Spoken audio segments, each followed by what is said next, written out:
Welcome to the Holy Post. After a contentious election season and the re-election of Donald Trump, what is a faithful way for Christians to navigate the next 4 years? Should we stay immersed in political news, or is it better to disconnect entirely? And should Christians join online political fights, or unplug and focus on serving our local communities? We respond to articles by a number of Christian leaders addressing these questions. Then, New Testament scholar N.T. Wright is back to discuss the book of Acts. Wright says an understanding of ancient temples is the key to the message of Acts. Here is episode 644.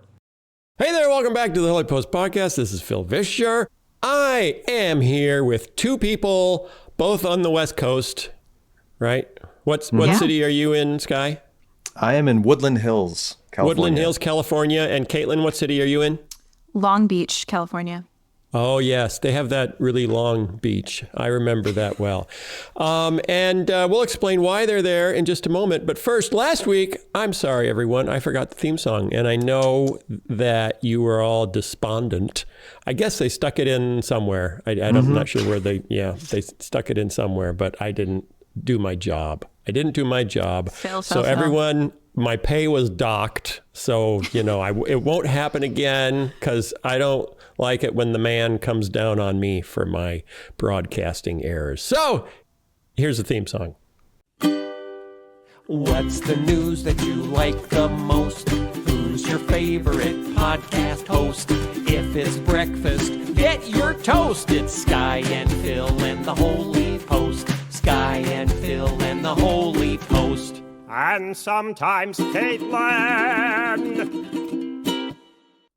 Today's episode is sponsored by Sunday's Food for Dogs. We've been talking about Sunday's Food for Dogs for a while now, and I gotta say, our dog Keena really loves the stuff, and so do we. It's healthy dog food that's easy to store and serve, made from a short list of human-grade ingredients. Sunday's contains 90% meat, 10% superfoods, and 0% anything unhealthy or artificial. Unlike other fresh dog foods, Sunday's is air-dried, so it doesn't require refrigeration or prep. Folks who switch their dogs to Sunday's report softer fur, fresher breath, better energy, and more. Sunday's comes right to our door, so we never run out of dog food. Easy to store, easy to serve, good for your dog. And you can get 40% off your first order of Sunday's. Go to sundaysfordogs.com/holypost. That's sundaysfordogs.com/holypost. Or use code HOLYPOST at checkout for 40% off your first order. You know that I'm a skeptic. I like things to have evidence, proof, data. I like to research things before I commit to them. And that even goes for my supplements. I want to know that they're high quality. That's why for the last year I've been drinking AG1. Unlike many supplement brands, AG1 conducts relentless testing to set the standard for purity and potency. I know I can trust what's in every scoop of AG1 because it's tested for 950 contaminants and banned substances, while the industry standard typically only tests for 10. AG1's ingredients are also heavily researched for efficacy and quality, and I love that every scoop also includes prebiotics, probiotics, and digestive enzymes for gut health. So, if you want to replace your multivitamins and your digestive aids, your immune support into just one simple scoop, start with AG1. Try AG1 and get a free 1-year supply of vitamin D3 and K2 and 5 free AG1 travel packs with your first subscription at drinkag1.com/holypost. That's drinkag1.com/holypost. Go check it out, and thanks to AG1 for sponsoring this episode. Why are you guys in Southern California? Because tonight we have a Holy Post live event, or a Holy Post Evening with the Holy Post. What are we calling it? Evening with the Holy Post. An Evening with the Holy Post. So it's me and Caitlin and Kara Powell. Oh, that's awesome. In Long Beach. Fun. I'm at my brother's house because my brother and sister-in-law and family live in Woodland Hills. So that's why I'm here. It's in the area. And I'll be down what's in their Long address Beach in tonight. case people want to stop by and say hi? I am not going to disclose that. Okay. But That's fine. Yeah. Sky, you were out of town, so did you know that the election happened? You were traveling and you were busy. Yeah, I told you last week I left for Canada shortly after the election. like, Yeah. many Yeah. Americans. You got Come the on. heck joking. out of here and decided to go to scenic Banff. It was I'm lovely. so jealous. I'm so It jealous. was so lovely. If the world is going to burn, I'm going to watch it from Banff. Ugh. You probably wouldn't see it burn from Banff because the mountains are too tall. But Yeah. I should thank my hosts and the lovely people out there, including the person who gave me this hat. I'm getting hats everywhere I go now. You guys Yeah. are really taking on this initiative. And I laughed when I got this one. What's it say? I don't know if I should say what it says or just make people go to YouTube so they have to see it. Oh, it is. It is. I asked if it was ploy. vintage because it's definitely a throwback to an earlier era. So I guess you have to go to YouTube to see what Sky's hat says. I will say it is politically themed from an earlier era.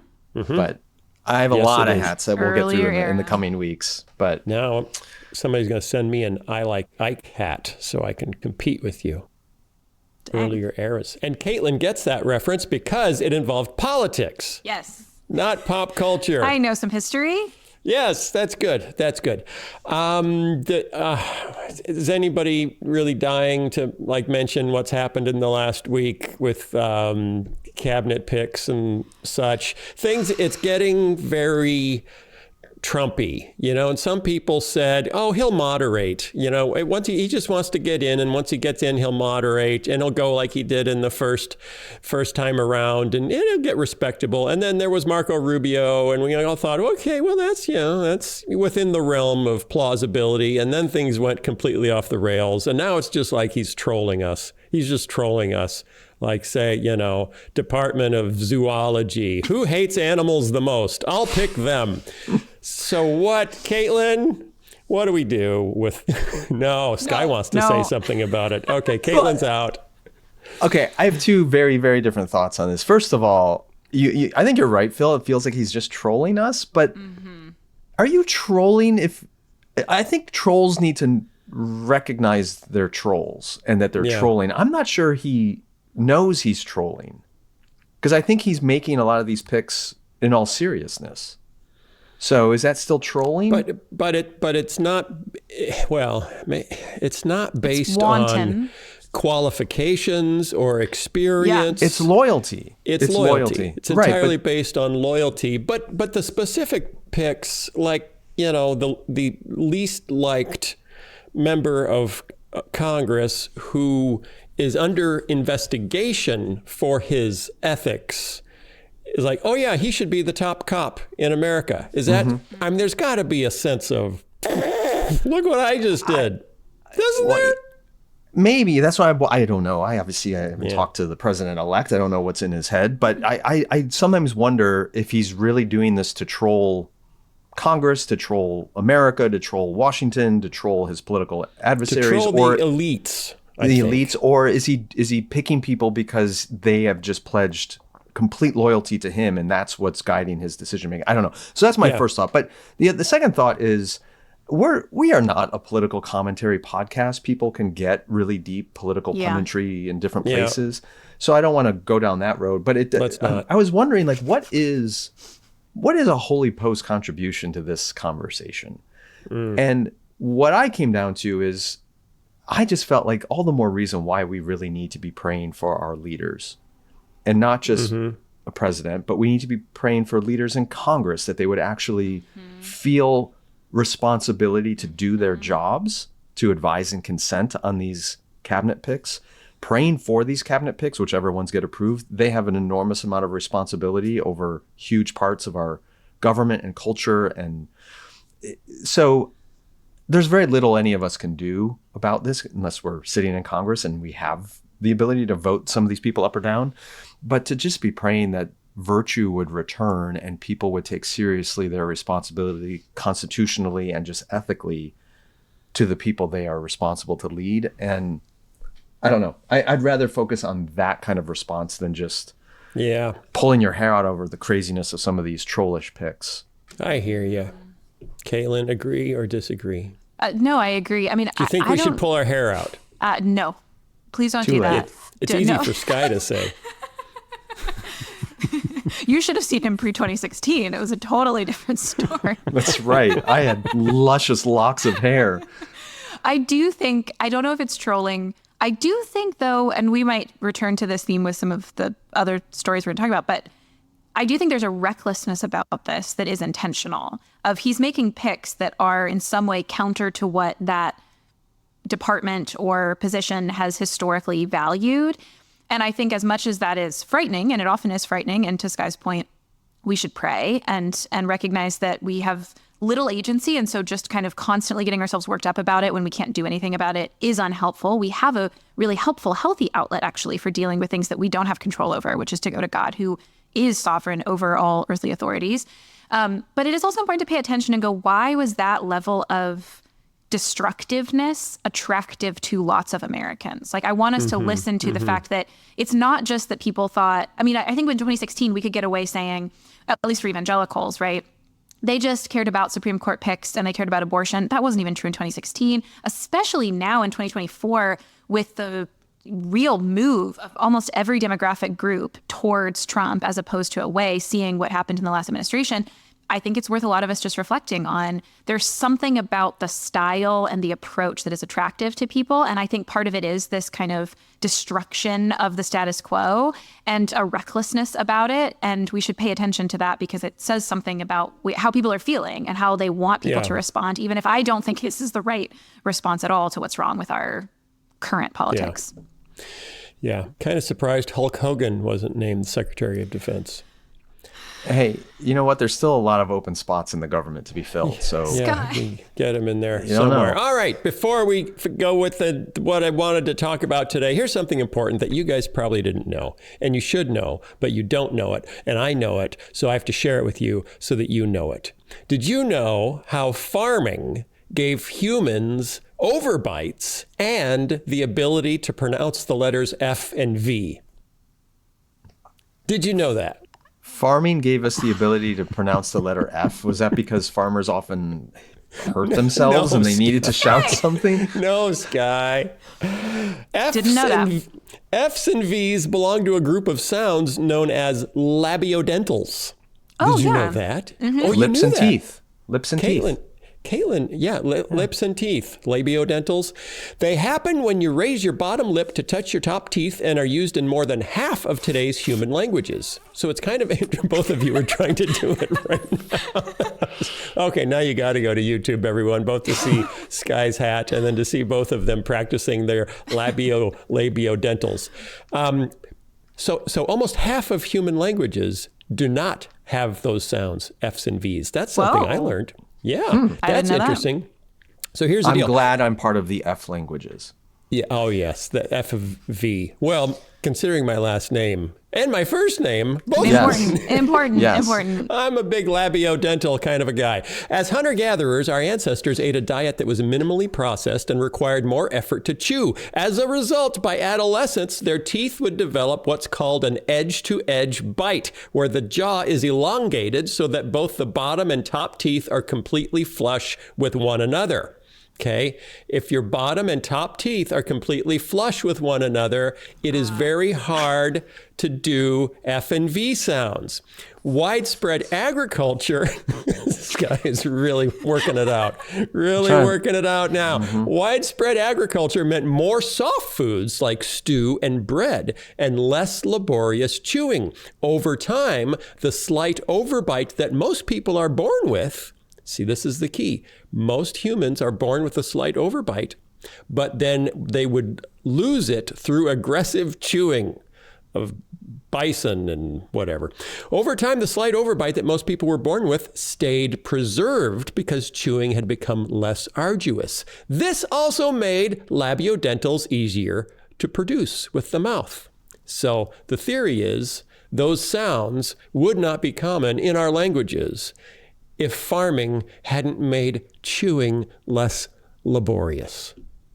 So is that the reason why some languages don't have That's a good F's and question. V's? Are they don't know. less agriculturally rooted societies? That doesn't make any sense. No. Yeah, this I also think produces the conditions, but not the necessity of those sounds. yes. Yeah, that doesn't mean you demand F's That's and true. V's That's in your true. language. So I just, Were you wondering how we came to have those sounds and then you found the answer? Neither of, it was after extensive research. I pulled this together. I'm going to do a whole series. You're thinking through the right questions. Why do humans make this sound? And we'll go back in history. But you have to acknowledge, you didn't know that, did you? I did not know that. And now you know that. You taught me. You can't say farming without F. So very good point. You can't say agriculture without V. You can't say vegan without V. How do we are going to talk about what it's going to take to move forward and get through the next 4 years. And a lot of people in the Christian world are thinking about that. So here's Russell Moore writing for his newsletter, but it was in CT. How to get through the next 4 years. There are going to be a lot of stories, I think, with that headline. How to get through the next 4 years. In fact, I'm working on several myself. Did you see there's some cruise ship out there that's offering a 4-year cruise? Yes. Oh my gosh. Yes, you can just skip it. You can just travel around the world. Sorry, I missed it. I'm anti that. I'm anti that. I was at sea. When they came for my neighbors. I was at sea. See? And then they came for me at sea. Yeah. Russell Moore says, and boy, do I echo this sentiment, the last thing I want to talk about after 10 years of talking about Donald Trump is Donald Trump. Now the news cycle will be the Donald Trump show all day, every day for 4 more years. What we call politics these days offers people a sense of meaning and purpose, an interruption to the dead everydayness of life, a jolt of adrenaline that can feel almost like life for a little while. So he's talking about our lure to following kind of the show of daily political news. Did you say like life or life like? Almost like life. Almost like life. Almost like life. Almost like life. Life. Okay. Yeah, I'll back up a little bit because I skipped a bunch of his thing because it's long. Wherever someone falls on the political spectrum, that's where doom scrolling comes into play. It's a passivity that feels like doing something, but we're not actually doing anything. We feel we are informed by having a steady stream of drama in front of us. Our emotions driven up or down by the news cycle. Okay, are you with me? Mm-hmm. It's a jolt of adrenaline that can make you feel like you're living life for a little while. And he actually says this kind of political drama is related to actual political life, the way that pornography is related to intimacy. He says porn gives the same physical sensation as sexual union. The nervous system responds the way it is meant to respond to the union of a husband and wife. It just does so by getting rid of the love, the connection, and the other person. In other words, it gives the physical sense without actually bringing about the joy. A news cycle can be like that too, ultimately leaving people not more informed and thoughtful, but with worn out attention spans and burnt out expectations. Bet you didn't have Russell Moore making porn analogies on your bingo card today. So he's essentially he's saying we're too many of us are addicted to political pornography. Yeah, that's what he's saying. I think it's actually it's a great analogy. Metaphor. Yeah. A distortion of the real, genuine work. And I don't remember if he says this in the article, but it actually, what you think, I think he might say this, what you think might help the real thing, it actually harms. The same is true with our politics of all of this like pseudo political activity that really is not actually doing politics, but makes you feel like you're doing something and feel like you're involved. It wears you out emotionally and relationally to actually do real politics that you have agency over, which we've been talking about for a long time, but that is a really helpful way to put it. Yeah. Hey, Russell Moore, ding, ding, score. News and information are important in helping a free and attentive mind discern what's happening and how to make sense of it. News and information as sources of a sense of personal drama or belonging, though, will fray your attention, scatter your thinking, and affix you to whatever mob it's easiest to mimic. Ooh, mimicking the mob of your choice. The stakes are too high, he says, for us to see our country as a reality television show. Well, then maybe we shouldn't elect a reality television star to be the president. Well, I don't know. That's just me. You can't opt out of the country, but you can opt out of the show. In some ways, you get there by subtraction. Don't rely on social media for your news, for instance. Don't fall into the trap of every 10-minute hits of dopamine about how your side is losing something or winning something. Yep. I have to admit, I'm a little bit guilty of that. That one hit kind of close to home. You are meant to have a life of drama and adventure and excitement, but politics of the left, right, or center can't deliver it. So this, he says, now some of it is not subtraction, but addition. For those of us who are Christians, we already have this sense of drama, adventure, and excitement. We're joined to the life of Jesus in Nazareth. His story is our story. You need the Bible. You need to immerse yourself in the stories there until you gradually start to sense they are your stories. You need to plunge into the poems and songs there until you find they are telling you the story of your life too. Okay, so his solution for me being on Twitter too much is to read the Bible. Yes. Really? It's just like Sunday school lesson? Is that what this is? It's a cliche for a reason, okay? I totally agree with Russell on this, but there's a but. Of course there is. Of course there has to be. Of course there's a but, Sky. I absolutely disconnect from social media. That's great. Really, really downgrade the amount of cable news consumption you're getting. Even your reliable, credible news sources, fine. Really diminish that. But we also have to be careful of the very real, especially white evangelical heritage of saying, oh, nothing matters. I'm just going to retreat into this pietistic, self-reflective spirituality. That's all. It's kind of an escapism. Like, Jesus take the wheel and Jesus take me home is kind of the attitude. And I know that's not what he's saying. And I agree. A lot of us do need to really root ourselves more in scripture and communion with God and all those really healthy, good things. But we can't be blind to the fact that what's going to transpire over the next couple of years is really going to affect our neighbors. It's going to affect a lot of people. It's going to affect minorities and groups that are powerless. And we do have a role in that. And maybe it's a more local role. It's not a social media role. But I just don't want to present this as either you're engaged in political activism or thought, or you're deeply rooting yourself in the narrative of Scripture. It's not an either or. So how do we stay informed without getting into the reality show, like the daily soap opera? Boundaries, Phil. Boundaries. So pick one voice on social media and only listen to that voice. Is that what you're saying? No, Kaylin? Of course not. Kaylin? No, I mean, boundaries on your time, though. And I think it really matters, too. It matters not just how much time you spend consuming social media, cable news, whatever it is that you're maybe most prone to overindulge in. It's both the amount of time you're spending. Diet Dr. Pepper and Twitter. Those are my two vices. Yeah. Well, we could talk about the Diet Dr. Pepper later, but the Twitter, we could say both. Put some limits on timing.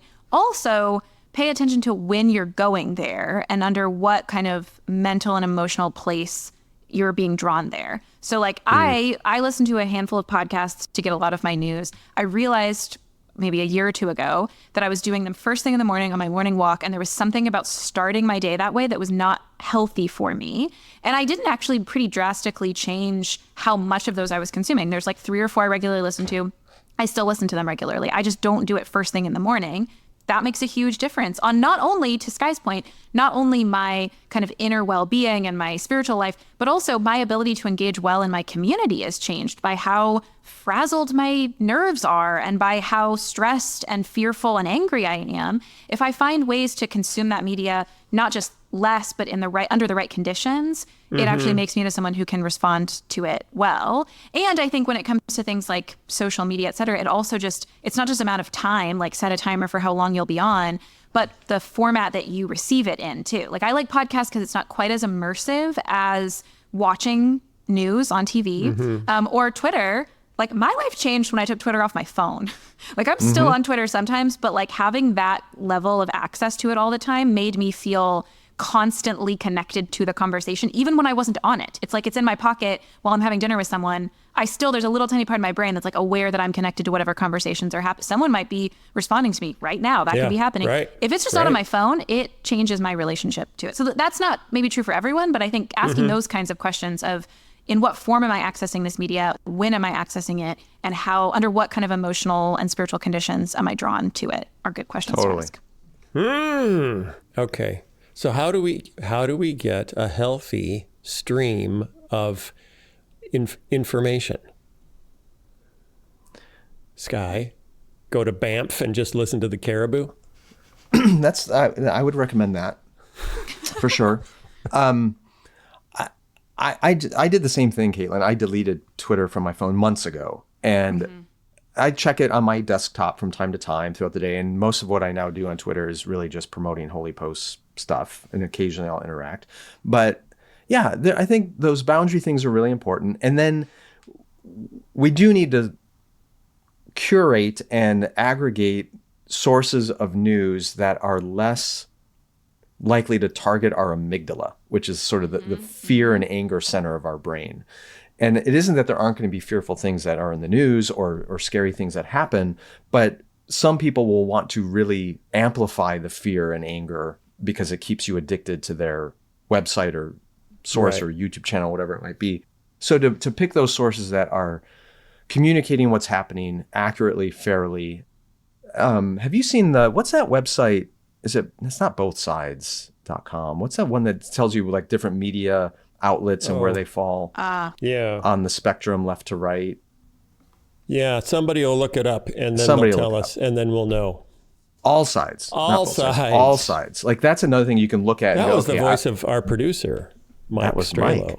Mike. Thank you, Mike. That's true. We can't hear him. We can hear him. It just came to you. You all can. It just came to me. That was the voice of the Holy Spirit in my head that I mistook for Mike Strelo, our producer, popping into the recording, but not being able to be recorded. Wow. Anyway, Good work, Holy thank you, Spirit. Mike, for it's allsides.com. To pick some media sources for regularly engaging the news within those boundaries, maybe not first thing in the morning, whatever, that aren't there to just make you angry and frightened, but informed. Yeah. And that's helped me. There's certain sources I just stay away from completely because I don't think they're good for the formation of my soul. Yeah. Yes.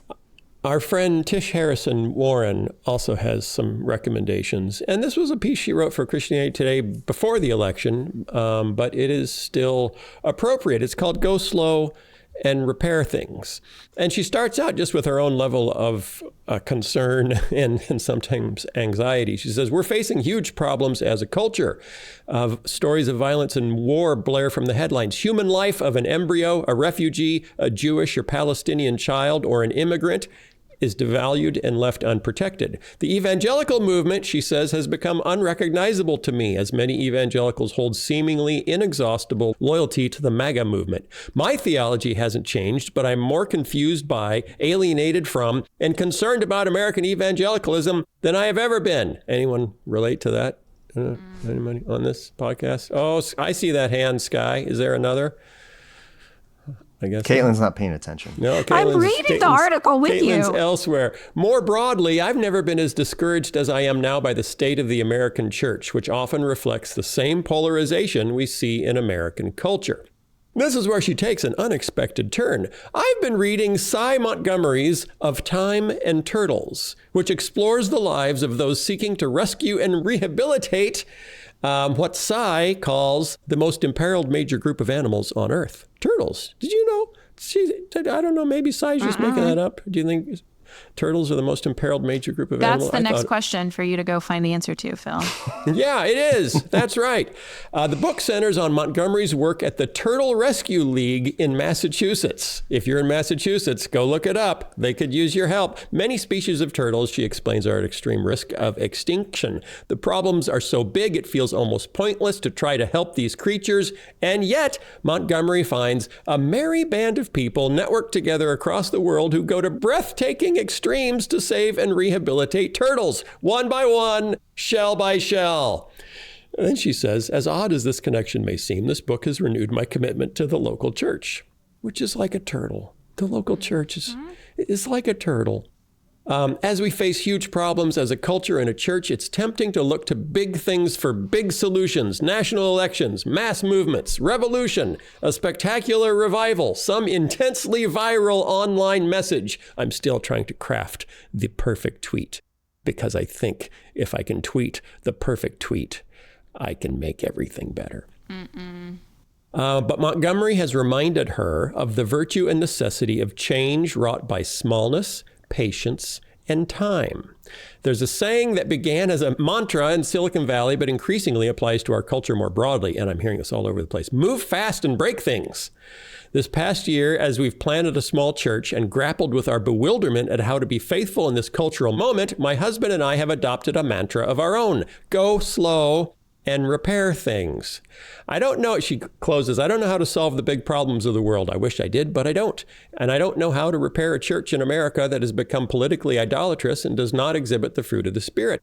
But I know we can go slow and repair things in the ways that we can, in the places where we dwell, in the institutions we inhabit, with the people around us. The first social task of the church, as Stanley Hauerwas often reminds us, is to be the church, an alternative community formed by Jesus that embodies a different sort of kingdom.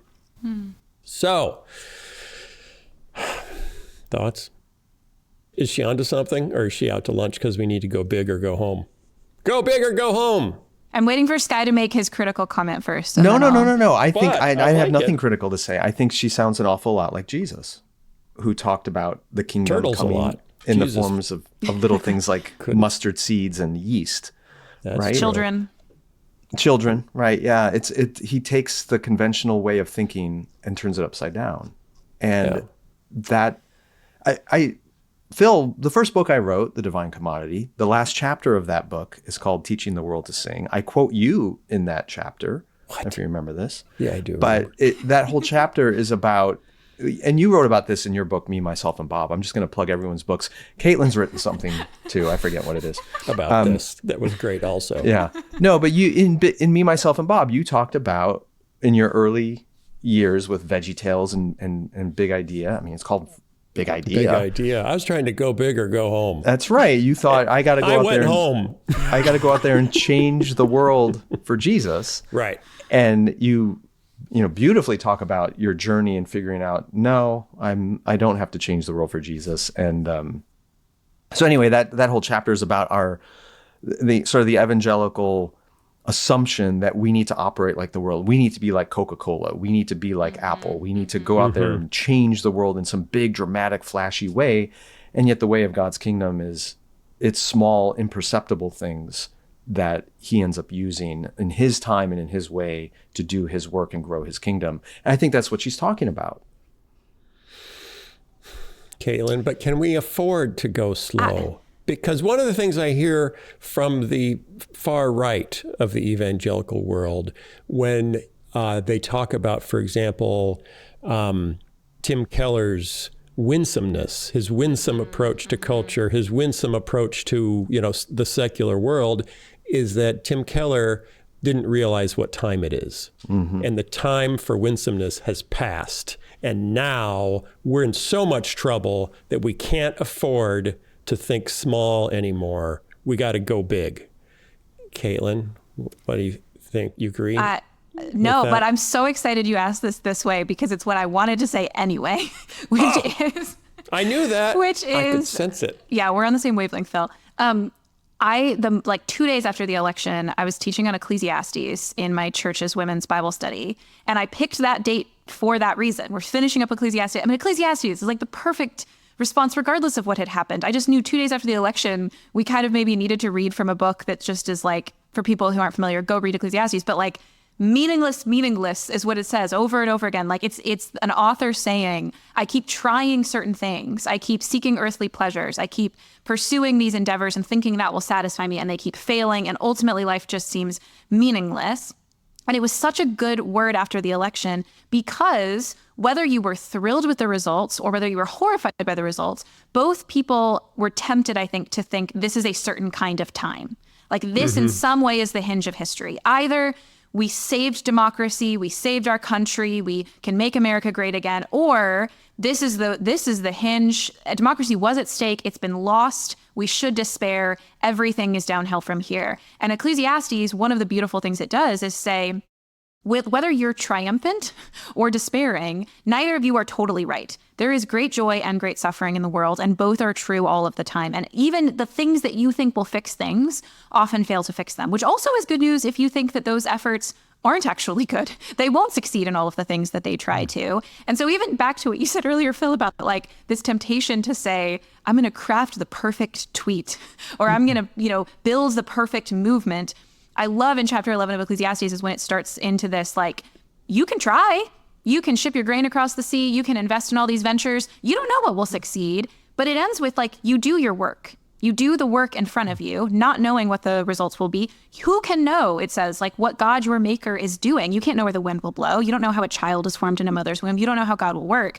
And what I love about the very, very end of Ecclesiastes, after all of this depressing, like it's meaningless, the things you thought would satisfy you don't satisfy you, the things you thought you would be successful at, you're not successful at, what it ends with is essentially, you still fear God and keep his commandments. That is still the requirement for all humans. And it ends, the very last verse, God ultimately will judge between good and evil. And I think for a lot of people, especially those despairing, but also those relieved or even happy about the outcome of this election, I think there's a really good word here to say, first of all, you can't know that this is some special time in which different things are justified. It's always ambiguous. It's always a mix of good and evil. There's always possibilities for faithfulness and great suffering and difficulty and evil at the same time.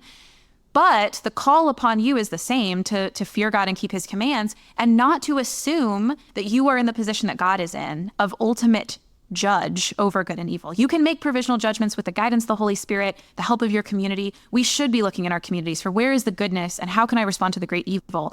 But ultimately, don't put yourself in a seat or a position that you should not be in, which is the position of saying, this is the moment in history to act in this way. You might have turned the other cheek in another time, but now's the time to pick up the sword. You are not the judge. God is the judge between good and evil. And there should be great comfort in that for us to say, even if I'm wrong about what I think should have happened in this election or what I think the results will be, we worship a sovereign God who is in control over those things and promises, this is outside the realm of Ecclesiastes now, but promises to bring reconciliation and redemption, even of the things that we don't think need to be redeemed, even the things we wrongly believe are right as they are right now.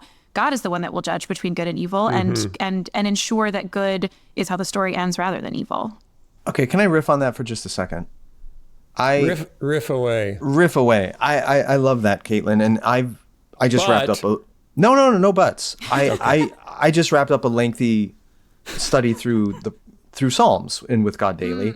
You're talking about Ecclesiastes. When you look at the wisdom literature in the Old Testament, Psalms, Ecclesiastes, Proverbs, Job, when I take a big step back and go, well, what is the overwhelming message that you're getting from this wisdom literature in Scripture?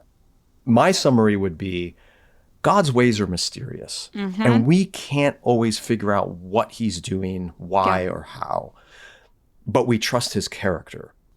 We trust his goodness, right?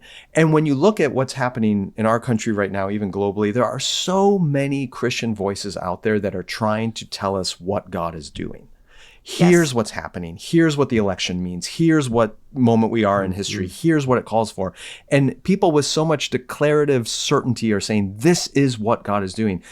And I love what you said, because essentially you're saying, we're not sure what's happening.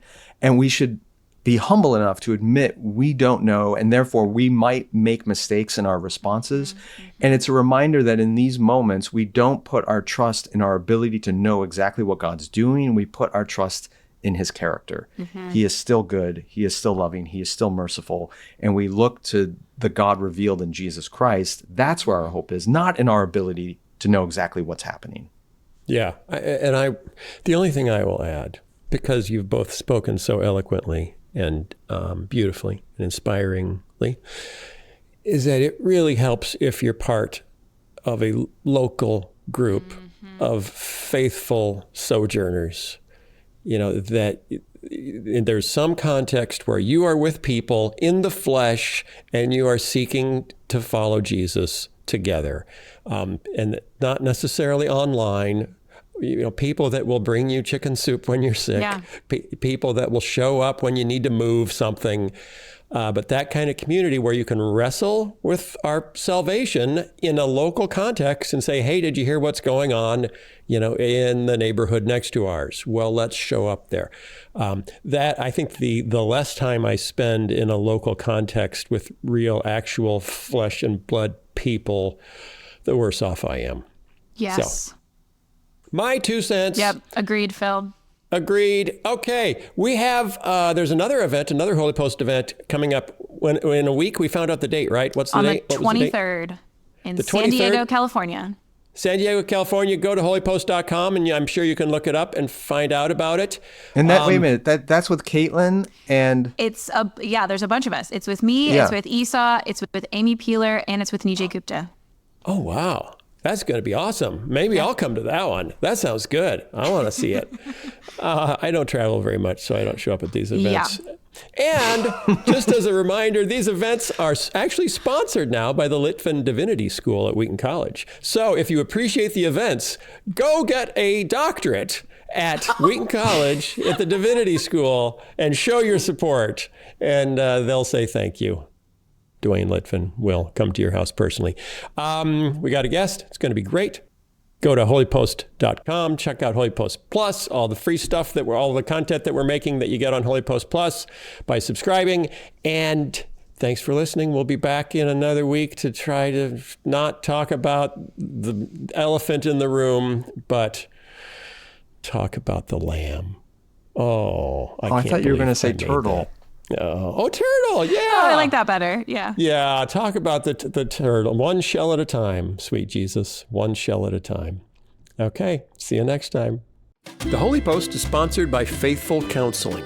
I'm not super good at people stuff. I like ideas and technology and puppets. When Lisa and I got married, it was a shock to see just how different we approach the world and each other. The thoughtful gift of marriage counseling from one of our parents was a huge help in those early years. Faithful Counseling can help you get through life's rough spots with more than 3,000 licensed therapists across all 50 states. Faithful Counseling makes it easy to find a great therapist that'll work for you. You can meet over video or phone sessions, and changing therapists is easy and free until you find the right fit. So don't struggle alone. Let Faithful Counseling match you with a licensed therapist who can help you grow into the best version of yourself. Visit faithfulcounseling.com/holypost and get the professional, faith-based counseling you need. And there's a special offer for our listeners. Right now, you can get 10% off your first month at faithfulcounseling.com/holypost. Thanks again to Faithful Counseling for sponsoring this episode.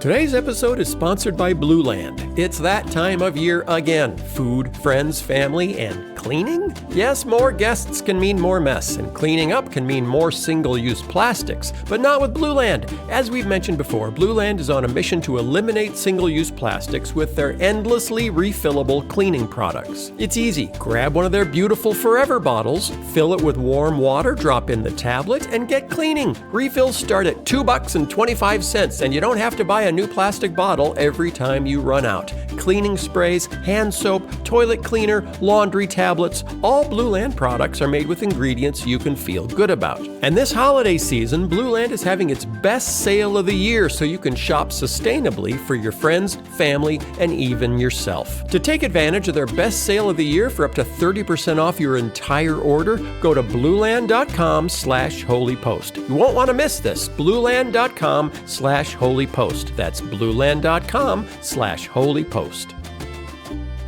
Today, we're thrilled to welcome back one of our favorite guests, scholar and theologian Dr. N.T. Wright. His latest book, The Challenge of Acts, Rediscovering What the Church Was and Is, offers a fresh perspective on the book of Acts and its relevance for the church today. In this conversation, Tom and Sky dive into one of the book's central themes, the concept of the temple as the meeting place of heaven and earth, and how Acts redefines the temple as Jesus and his followers. They explore how this theme shapes our understanding of Pentecost, the inclusion of Gentiles, and even some of the Bible's most difficult passages like Ananias and Sapphira. It's a fascinating discussion that will help you see Acts and the entire New Testament in a new light. Here is Sky's interview with N.T. Wright.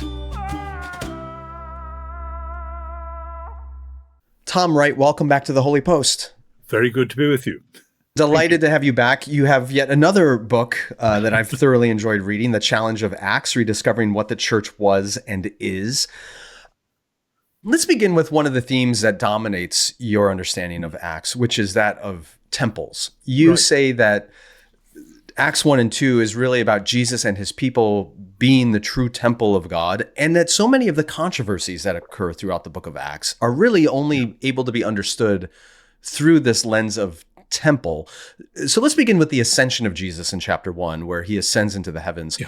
How does that relate to temple identity and function as you see it? In the ancient world, a temple was a place where heaven and earth joined, and that was common to pagans as well as obviously to the Judean population with their temple in Jerusalem. But for us today, we have tended to think of God and the world as millions of miles apart, or heaven and earth as millions of miles apart. And if we're Platonists, we think that our souls can bridge that gap. But in fact, most people in our culture just think of Jesus going to heaven as meaning Jesus is now a long way away, and therefore irrelevant. He's out of the picture. He's left us to our own devices. I have heard sermons saying exactly that. But the point of Acts 1 is exactly the opposite, that in Jesus, in his human, physical, raised from the dead body, heaven and earth are now joined together. Which is what Ephesians 1 says is to happen, that God's project was always to unite all things in heaven and earth in the Messiah. And Acts 1 is saying that's what just happened. And then if there's part of earth which is now in heaven, namely Jesus' resurrection body, so in Acts 2, the breath of heaven is now active on earth, so that the church, where the Spirit is dwelling and animating and rejuvenating, is the converse. You've got heaven and earth joined from both directions, as it were. And one of the things that really struck me, which very few commentaries on Acts, I think, bring out, is the way in which the scene on the day of Pentecost echoes, for any first century Bible reader, the story of the glory of God coming to enter the tabernacle in Exodus 40, or coming to enter the temple, Solomon's temple, in 1 Kings 8.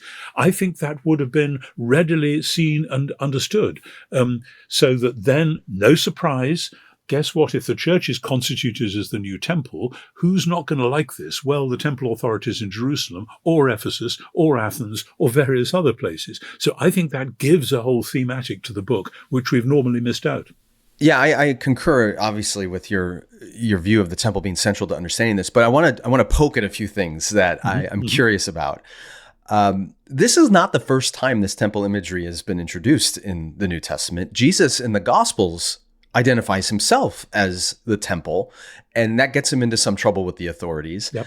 And the Spirit appears before Pentecost in Acts chapter 2. So what's the significance of his ascension into the heavens and the coming of the Spirit at Pentecost if his identity as the temple pre-exists Acts and the Spirit coming occurs before Acts 2 as well? This is one of those kind of phased introduction things which we find in various places in the New Testament. I mean, people have often said, hang on, weren't the disciples Christians already? They'd been baptized by John, they'd come to believe in Jesus, so why did they need this second blessing? And some people have made this a sort of a cue for a Pentecostal or charismatic second blessing theology. I think that just misses the point, to be honest, that the events concerning Jesus are unique. They are, in the Latin phrase, sui generis. They're like nothing before or since.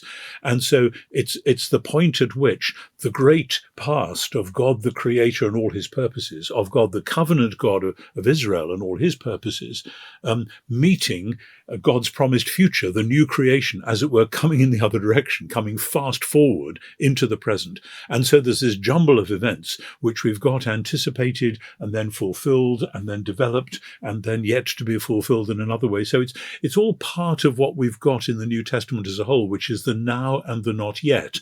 And it's as though that idea of something which is now true and which is yet to be fulfilled, in the ultimate new creation, which in Acts various people talk about, that is already anticipated in various things which were now already true, but not yet. I mean, Jesus from his baptism, you are my beloved Son, with you I am well pleased. The Spirit descends on him like a dove. That doesn't mean he doesn't have to be crucified, doesn't mean he doesn't have to be raised from the dead. And so there's all sorts of historical things which have got to happen as the outworking of what is if you like, the God's eye view of what is true about Jesus all along. So that's how I would approach that very important question. I want to keep going down this temple idea yeah. for a moment, but a brief tangent. In Acts 2, in sermons, Peter's famous sermon to the people of Jerusalem and Pentecost, he warns them to repent from the coming destruction. And one of the things that's always caught my attention about the book of Acts, when you look at all the gospel sermons and the preaching that occur in the book of Acts, none of the apostles ever say anything about hell. And yet Peter does warn them to repent because of the destruction that's coming.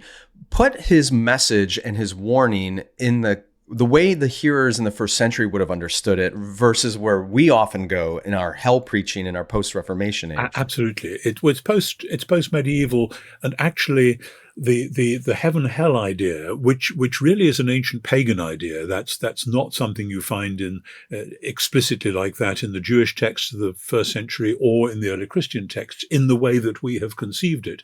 So we really need to rinse our minds out of that, because the warning about the coming judgment or destruction, very clearly in Luke's gospel, for which Acts is the sequel, is all about the coming destruction of Jerusalem. And that's extremely clear in, say, Luke 13, when Jesus says, what about these people on whom the Tower of Siloam fell, or people who are killed by Roman soldiers in the temple? He says, unless you repent, you will all perish in the same way, i.e. Roman swords, falling stonework. That's how it's going to be unless you turn from your hopeless flight into a sort of militant religious nationalism. Unless you come away from that and come my way of peace, then this is what's going to happen to you. And in a sense, it didn't take a huge amount of prophetic insight to see that the Romans would eventually get fed up with rebel Judea and come and squash it. But Jesus is warning, and Peter is warning. Something bad is going to happen, so turn away from that. And that's why the early Christians in Jerusalem and that area became, as it were, the peace party. That's why one of the reasons they were unpopular. They wouldn't join the zealot party in the revolt. In fact, then, following Jesus' advice in Mark 13 and parallels, when the Romans closed in, they got out and left. And they went off, later sources say they went to Pella across the Jordan. So I think that's a dimension that we just routinely miss, because instead of thinking historically, we're thinking medievally. And that's a problem for many things, not only Acts. Indeed. Going back to the temple idea that the church being filled with the Holy Spirit is the new temple of God, and that there is this overlap of heaven and earth with Jesus' physical body now being in the heavens and his spirit coming and filling the earth. That framework helps us understand one of the most disturbing stories in Acts, which is Ananias and Sapphira. This couple that lies to the apostles about the proceeds of their sales and doesn't lay all the money, and they drop dead. Explain how the story that a lot of us remember from Sunday school and always, used to scare us. How do we understand that through the lens of the temple? And how does it bring clarification and the parallels to Old Testament stories? It is obviously a difficult passage, because we think surely the early church ought to be all about forgiveness and welcome and reconciliation and new starts and so on. But actually there's something about living as the temple, which means that there is a certain level of what we would call purity, or the danger that goes with purity about it, that there is no space here for compromise, that if we're actually forming the place where the living God comes to dwell, then we can't fool him. We can't play fast and loose with that. And that is, of course, a great challenge for all of us. Now, in the Old Testament, you have Achan and various other scenes. You have Nadab and Abihu offering incense when they weren't supposed to in the tabernacle, and people who are then struck down at the time. And we read those stories in the Old Testament when we're rather sort of horrified.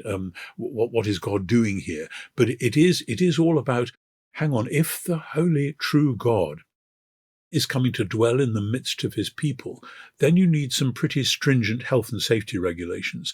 One of which is, don't think you can fool him. Don't think that you can have a bit of this but not a bit of that. In other words, if there's fraud going on, people saying one thing and doing another, then watch out. God is not fooled. And it's as though in the early earliest part of the church, as though God is strangely, powerfully present in a whole new way, and the community has to learn that. This is not a game we're playing. This is about the creator of the universe coming to dwell with his people.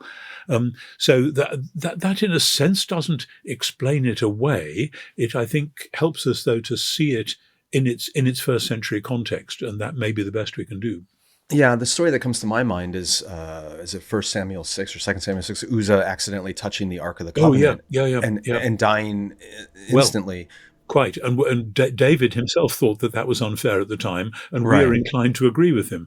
But it is something about the meaning of holiness, which I think we in the modern West, we translate holiness down into, moral behavior, so I should behave myself and not do too many things that I know to be wrong. Holiness is something much more powerful, dynamic, and dangerous than that. And I think these stories tell us about that with a due health warning. Yeah, the Old Testament stories are about reverence for God's presence in the temple or the ark, and in Acts you see God's presence in the community of his redeemed people. And when that reverence is violated, there are consequences. And you see Paul pick this up in his writings, where he links the temple identity of God's people individually in their bodies and collectively in the community. And that if you sin against your body, or if you bring disunity to the body of Christ, of the church, you are essentially violating the temple. Yeah. And that we know the consequences in the Old Testament of that are severe, and you should expect that in the New Testament. I think that's right.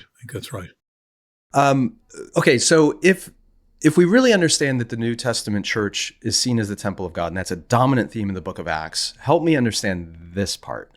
Why then do the early Christians in Jerusalem, and Paul later in his life, why do they continue then to worship at the physical building temple in Jerusalem?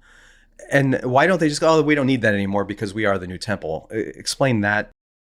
It's a great question, but I think part of the answer that is occurring to me right now is it's something similar to what's going on in the early church, when in any given area they actually build churches on the site of pagan temples. And we might think, well, surely that's the wrong place. You don't want to have anything to do with that.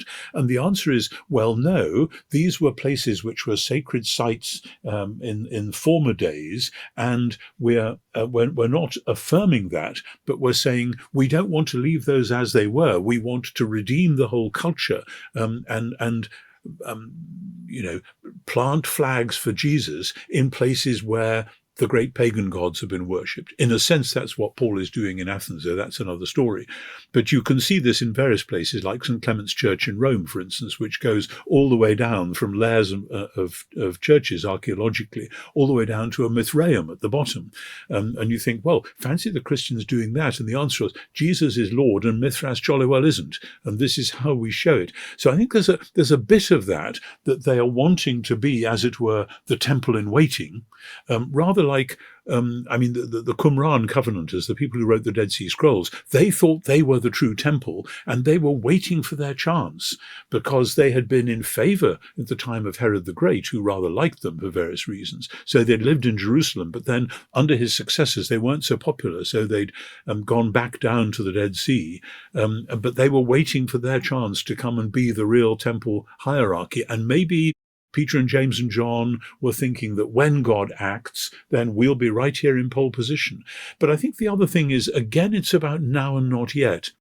And that's how sacred space works, that even after the destruction of the temple in AD 70, as long as they were able to, which hasn't been throughout history, but certainly is now, Jewish people have gone to worship at the Western Wall, which is all they can get to now, not because they think that Israel's God is actually living there in the way that he was supposed to have done in the Old Testament times, but because this is the place of memory, the place of hope.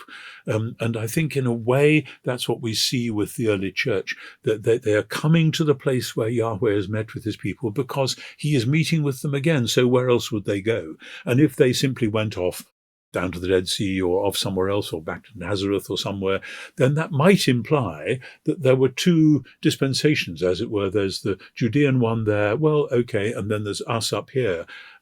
Whereas in fact, they're into something bigger than that, something about the God of Israel doing the new thing that he'd always promised. Therefore, the temple is not something you can just push away to the side and forget about.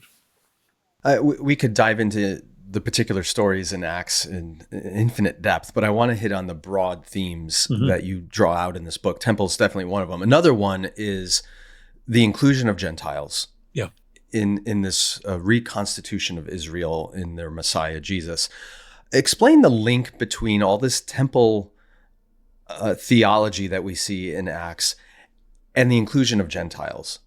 Yeah. Because, I mean, Gentiles were forbidden from entering the Jewish temple. Sure. And yet we see that overturned, essentially, in the book of Acts. Well, why? It's overturned from one point of view, though, of course, late on in the book, Paul is accused of having brought Gentiles, Christian Gentiles, into the temple, which in fact Luke makes clear he hadn't done. Paul was clear to observe the local scruples, even though he was then accused of breaking them. But out there in the mission field in Galatia, in southern Turkey, and we see this in Acts 13 and 14, with then the great debate back in Jerusalem in 15. But this goes very closely with the letter to the Galatians. And it's much more complicated than modern Christian tradition has tried to make out. Modern Christian tradition has tried to say, well, the Jews believed in doing good works so that they would earn their salvation, and the Christians just believed in God's grace. That's just not getting near the real issue. The real issue is that for Judeans in the period, Gentiles were intrinsically unclean because they worshipped idols. And because they worshipped idols, they behaved wrongly. Their humanity was messed up, so that to have any close dealings with them would make you unclean as well. And so that if they wanted to come and be full members of the synagogue, they had to get circumcised and keep the Jewish law, etc., etc. And now then, on the mission field, you've got Paul and Barnabas talking to Gentiles as well as Jews about Jesus. People believe and are baptized. And Paul says, if you believe that Jesus is the Messiah and the Lord and that God raised him from the dead, and if you're baptized into him, you are no longer an idolater. That's Discipleship 101, 1 Thessalonians 1. You turned from idols to serve a living God. You are no longer an idolater. You are no longer unclean. You are no longer to be regarded as a sinner, a hamartolos. Therefore, you are a welcome member of the single family which the God of Israel is setting up in and through his Messiah and his outpoured Spirit. So if they are members of the family, then they do not need to get circumcised, because that implies that they are still unclean and they've got to go through something else to make them even cleaner. Whereas Paul says, and Peter says in Acts as well, God purified their hearts by faith. So that's the question of Gentile inclusion. And I imagine a scene in Galatia, in one of those towns like Pisidian Antioch or Derbe or Lystra or Iconium, where you've got this new community of Gentile believers and Jewish believers. And the trouble with that is that the local pagan authorities don't know who they are, because in the Roman world, there was a kind of a grudging admission that the Judean people were allowed to follow their own customs and weren't going to be forced to worship the Roman gods and the local gods and goddesses and so on. And so, okay, we know you Jews, you do your own thing. We don't much like that, but we're not going to come after you. But then suddenly, here's a whole group of people who are claiming the same exemption. We're not going to worship Caesar or the Roman gods or the local gods, but they aren't actually Jews. And so then we imagine the civic authorities going to the synagogue leaders and saying, who are these people? And them saying, well, I don't know, these funny people who came into town talking about a Messiah, they seem to think that God is doing a new thing. And then the civic authorities say, we'll sort this out or you're all in trouble. And so the synagogue authorities say to the believing Jews, get these funny friends of yours circumcised or we're all going to be dead in our shoes. And that's what's going on locally. Meanwhile, back in Jerusalem, word leaks out that Paul is out there in the Gentile world telling people they don't need to keep Torah, telling people they don't need to get circumcised. And then, of course, the great issue is, if people are being taught to abandon Torah, then you can whistle for the hope of the kingdom of God, because the way in which God is going to do the great new redemption is if all Israel keeps Torah. And here's this man who's saying you don't need to. So we can see poor Paul and Barnabas being crushed in the middle between Gentile authorities who don't know what's going on, Judean authorities who are very worried about what's going on, and these little communities, vibrant communities of spirit-filled Christians, Jew and Gentile, male and female, slave and free together. And Paul says this is the new thing God always promised to do. And people all round are saying, we don't like the look of this. It smells bad to us. Sort it out. So that's... Yeah, I mean, that was a lengthy but important explanation that links this book on Acts to writings you've done on Galatians. And let me dig into this a little bit, because I think there's a contemporary application that we need to wrestle with, at least in the American church context. And I assume this may be true in your country as well, but there is a pragmatism that says, if it's difficult for people from different backgrounds to share a church community, fine. Let's just have separate churches based on ethnicity or language or background, because it's just keeping the peace. And what matters is that the gospel is spreading. Yeah. It doesn't matter as much that these divergent communities are really in fellowship with one another. This was a lot of the church growth movement in the United States. That said, homogeneous congregations grow quicker, so fine, don't force them to cross those barriers. But Paul insisted, both in the book of Acts and throughout his writings in the New Testament, that this is essential to the gospel, that you had to have Jew and Gentile believers in Jesus together. And he insisted that the Gentiles not have to be circumcised, even though it would draw the attention of the Roman authorities, because the Romans insisted that everyone had to do the cultic rituals of pagan worship except Jews. So if you were not circumcised as a man, obviously, if you were not circumcised, you were not a Jew, which meant you had to do these cultic rituals, and the Christians refused to. And the easy way around that was to just circumcise everybody, so everyone appeared Jewish and you could get away with this. And Paul said, no way. So on one hand, he insisted that people maintain their Gentile identity, but on the other hand, he insisted they incorporate into this new community with Jews who follow Jesus, which basically created problems for everybody. And Paul didn't care, because that was the new community Jesus was creating in the world. Explain why we've lost sight of that in the contemporary world, and how we lose something essential to the gospel when we allow people to just separate into separate groups. That's a great question. One could write 2 or 3 books on this, because it's very, very important. Of course, in the medieval church, in the West, there was just the one church, which was what we now call the Roman Catholic Church, and everybody who was Christian belonged to it. And in the East, there were the Orthodox churches, and everybody belonged to that. And they sort of knew about one another, but they tried not to get involved, and with geographical difference that didn't seem to matter so much. But then with the Reformation in the 16th century, suddenly everybody wanted the Bible and the liturgy in their own languages, and I totally affirm that. Christianity was a translating faith from the very beginning, from Acts chapter 2. And of course, I and others, we translate the New Testament because the language, our own modern languages are changing, and people need to hear what's going on in their own common tongue.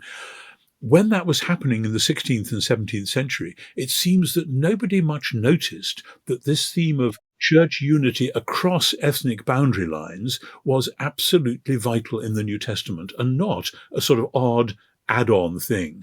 And you see, I'm deeply suspicious in my own country as well as in America of this idea that, oh, well, homogeneous churches grow faster. Undoubtedly, that may have some truth to it. But what you're growing is not actually the church, because according to Paul, very, very clearly, Galatians, Ephesians, Romans, 1st and 2nd Corinthians, it's the community of all believers. And in Revelation chapter 7, it's a great community of every nation and language and tribe and tongue. And that's not for some future date. Now, there's an interesting wrinkle here. I've just finished reading a book on the rise and fall of dispensationalism in America. And one of the things that struck me... Is it by Daniel Hubbard? Yeah, it's Daniel Hummel. Hummel, yeah. Right. Yeah, he's been on our show. We've talked about it at length. Right. It's a great book. And I mean, one of the things that comes out to me there is that after the American Civil War, the people who we would now call white evangelicals, on to people like D.L. Moody, they weren't particularly bothered about social integration. They were more concerned about, let's just get on with being who we are and put bygones behind us, etc. So they didn't really deal with the underlying issues of what we would now call racism. And sadly, that's been baked into so much of the modern church around the world. I mean, there are countries quite different from Britain and America where still you get people of this sort worshipping in this church and of that sort worshipping in that church.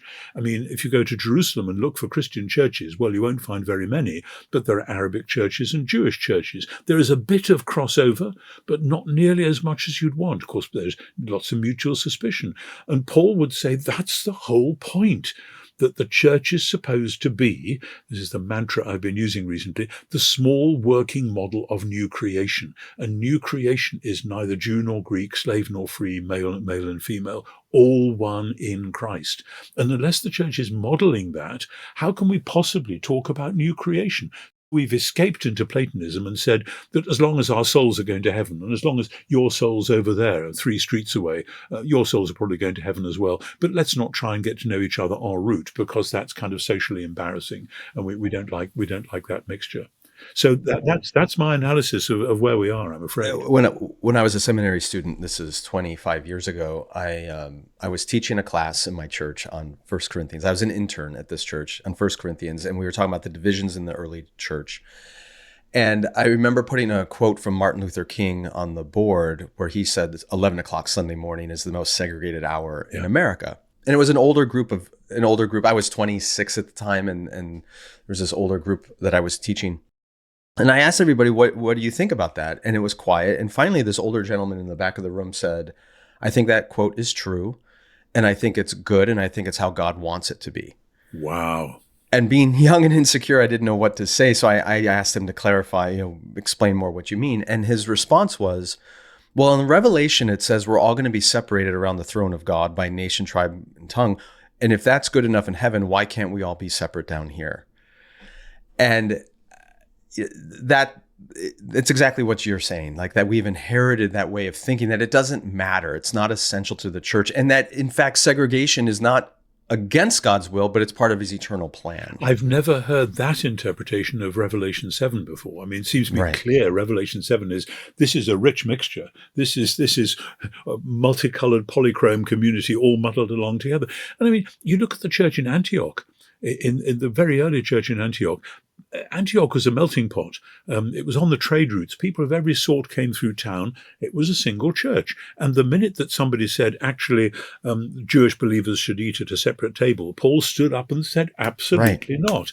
And for Paul, that was the sharp edge of the doctrine of justification, that if, because you believe, you are part of God's saved family, then everybody who believes is part of the same saved family. How we have separated justification by faith as a kind of first stage in going to heaven from the integration of the community, that is a condemnation of the whole of Western Protestantism, to be honest. And the fact that people think like the person you just quoted is, I think, one of the reasons why many in North America particularly have rebelled or reacted against the so-called new perspective on Paul, because even though the new perspective comes in many shapes and sorts and sizes, at its heart it is about Jews and Gentiles belonging to the same body, and God validating that with his decree of justification. Before we wrap up, I want to come back to Acts for a moment, because this idea of incorporating Jews and Gentiles into one new community is what provoked persecution, sometimes from synagogue officials and Jewish leaders, sometimes from Gentile leaders in these different cities that Paul went to. But there's one exception, which you talk about really interestingly in the book, and that is when Paul comes to Corinth. Corinth is a church that does not experience persecution. Explain why, and then talk about what you observe about Corinth because it doesn't face persecution. This book is based on lectures that I did in Wycliffe Hall 18 months ago. And for the first time, I spotted this point that, okay, the Jewish leaders bring Paul to the Roman tribunal. Gallio is the proconsul in Achaia, which is southern Greece. And they say, this man is teaching people to worship God other than the law prescribes. In other words, I think Paul is using Jewish forms of liturgy, but with Jesus in the middle of it. And they say, we can't have this. And Gallio says, this is an internal Jewish matter. I'm not bothered about it. There's nothing for me to see here. And he drives them away from his tribunal. In other words, whereas elsewhere, Christianity was persecuted because it was seen to be part of the Jewish thing, or it was persecuted by the Jewish people because they were suspicious of it. In southern Achaia, the Romans said, well, these Jews, they're okay, they're part of our community. Christianity is just a subset of them, not a big deal. Now, the result was, and many people have celebrated this, hurrah, here is the first place where Christianity is declared to be legal and won't get persecuted. So the church in Corinth grows and spreads. And then what happens? Well, we read 1 Corinthians and we see personality cults, sexual immorality, muddle and fuss at the Lord's table, rich and poor divisions, completely confused over spiritual gifts, not fully understanding what the resurrection is all about. You don't find any of those anywhere else in Paul's letters, except in his letters to his beloved church in Corinth, who, having become free and okay, this was now the new thing in Corinth. You imagine all sorts of people saying, hey, there's a new religious thing going on down the road. They do all sorts of interesting things. They have healings. They have speaking in tongues. It's great fun. Why don't you come with us? And people flooding into church, often getting baptized without really having the slightest idea of what it is they're coming into. And so Paul has to write 1 Corinthians to say, look, smarten up. This is what it's all about. And then when some of them reject it, he has to write 2 Corinthians to teach them the even harder lessons about the suffering of Christ and the way that works out in the community. So I find that whole sequence of thought absolutely fascinating because, of course, we in the modern West are basically all Corinthians. That is to say, we're all legal. Nobody's coming after us. If you want to know what the church is like in normal times, go to China or bits of Indonesia or India or wherever, where the authorities may well be coming after you. So you need to know who you are and why. And that's a challenge that we in the Western church have often just sidestepped without even realizing it. Yeah, there is a purification that comes with persecution that a lot of us in the West just don't recognize. Tom, would you be willing to stick around for a few minutes and do a bonus conversation about idolatry for our HOLYPOST Plus subscribers? For those of you who are not HOLYPOST Plus subscribers, and this is the end of your interview, pick up the Challenge of Acts. It's not a large book. It's accessible. It's brilliant. It'll help you understand not just Acts, but frankly, the New Testament. Because so many of the themes you see in the other letters that you've been talking about, Corinthians, the Gospels, all this, it's taken up in the book of Acts. It's a wonderful book. Thank you for writing it. And everyone else, stick around for a bonus interview with Tom Wright about idolatry. The HOLYPOST podcast is a production of HOLYPOST Media, produced by Mike Strelo, editing by Seth Gorvet. Help us create more thoughtful Christian media by subscribing to HOLYPOST Plus at holypost.com/plus. Also, be sure to leave a review on Apple Podcasts so more people can discover thoughtful Christian commentary, plus ukulele and occasional butt news. Visit holypost.com for show notes, news stories, HOLYPOST merchandise, and much, much more.